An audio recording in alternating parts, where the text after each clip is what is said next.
Hello everyone, আসসালামু আলাইকুম। Welcome to my YouTube channel Rafi. So আজকে আমি আপনাদের সাথে শেয়ার করতেছি আমার এই পেয়ারা গাছ, যেটা মাধুরী পেয়ারা নামে পরিচিত।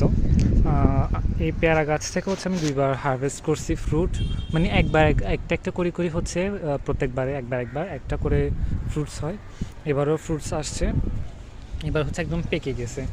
প্রথমবারটা পড়ে গেছিলো কাঁচা অবস্থায়, হালকা পাকা ছিল। আর এরপর কাঁচা অবস্থা আমি হারভেস্ট করছি, আর এটা একদম পেকে গেছে। একটু দেখাই ধরে। তো এটা আমি আজকে নিয়ে ফেলবো, হারভেস্ট করে একদম পেকে গেছে। এটা কাটলে ভিতরে লাল কালারের হয়। আমি যদি কাটি তাহলে আমি এটা দেখানোর চেষ্টা করব। সো এখানে যদি আরও পেয়ারা হয় তাহলে এগুলো আমি শেয়ার করব।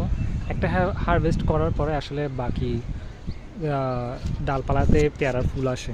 সো আজকে ভিডিওটা এই পর্যন্ত। Thank you very much. আসসালামু আলাইকুম ওয়া রাহমাতুল্লাহি ওয়া বারাকাতুহু।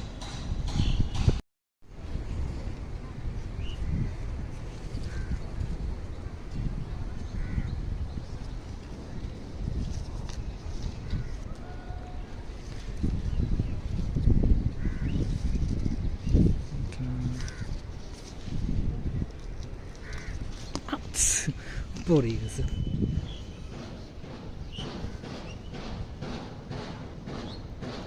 খুশবু আসতেছে পেয়ারা থেকে।